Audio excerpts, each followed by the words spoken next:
Why isn't Mansfield, Ohio in the pantheon of UFO hotspots? Because the key witnesses wouldn't, or were instructed not to, talk publicly. Until now. It was October 1973. A Cleveland, Ohio police detective asked his partner to meet him in an interrogation room. The cop wanted to make a report about the strangest thing that had ever happened to him, and he wanted it on tape.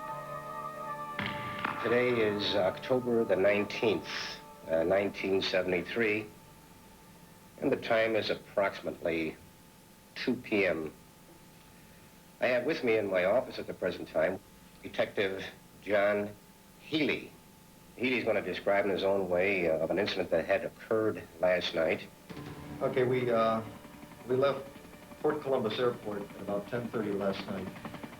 About 11 o'clock, which is halfway... The tape you are listening to is an important historical document. It is a permanent record of a UFO encounter that occurred on the night of October 18th, 1973, as witnessed by Detective John. Shining down out of the aft end. When Detective Healy wasn't on the beat, he was an Army Reserve medic. On the night in question, Healy and 3 other reservists were returning to Cleveland via helicopter their annual Army physical. Over the town of Mansfield, Ohio, all 4 men made contact with a UFO.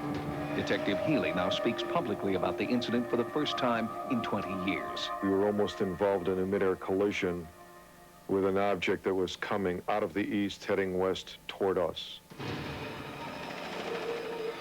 I noticed a red light on our port's limited visibility. It didn't have any wings. It didn't have any windows, as you would see on a conventional aircraft. Healy was not the only witness. All 4 crew members saw the UFO, and the 2 pilots filed official military reports detailing their versions of the near-deadly UFO encounter. But Healy is the only one who, 2 decades later, is willing to speak out. He described speed. It saw us probably before we saw it. It just tracked us because we had all our navigation lights on and running and blinking. And then it started back toward us again. Maybe it had never seen a helicopter at night. the UFO appeared to be threatening the helicopter, maneuvering toward it on a collision course. The pilot was flying in the right seat. Driving at a rate of 2,000 feet per minute. At 1,700 feet, the helicopter was suddenly paralyzed, even though the controls were still in a dive configuration. The UFO cast an ominous greenish light over the helicopter. This was just a humongous green light just shining down on us in a very definite cone shape. You could look at the light and you could actually see the beam of the light.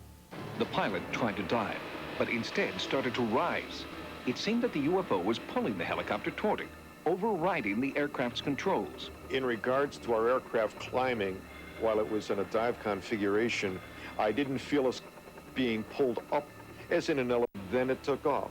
After the object went off to the west, the helicopter pilot noted that although he had been in a descent and his control... The Center for UFO Studies that investigated the Mansfield encounter for more than 3 years. The interviews, military reports, and diagrams compiled by CUFOs make for ground eyewitnesses that could corroborate the sighting. And they found them. The DeLong family was driving on the outskirts of Mansfield when they saw a helicopter hovering in the wake of a UFO. The kids kept hollering down, and the helicopter was just sitting there in midair with this object over it. And to be honest, it scared me. I was scared at that time. But it didn't sink in that it was still really something, a UFO. The DeLongs were interviewed 3 years after the fact by Warren Nicholson, director of the Civil Commission on Aerial Phenomena. He grilled the family about what they had seen. I was a little bit doubtful at first that maybe they had aired. The flight path of the helicopter. Legendary UFO researcher Dr. J. Allen Hynek compiled sketches. They ruled the and mysteriously disappeared.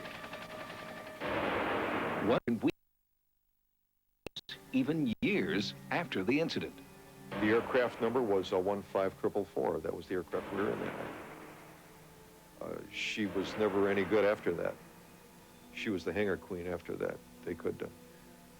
The radios would never work right, navigation instruments, nothing. The skeptics immediately came up with the idea that this was a meteor. Well, there's no way this could have been a meteor. It lasted for 5 minutes. No meteor takes 5 minutes.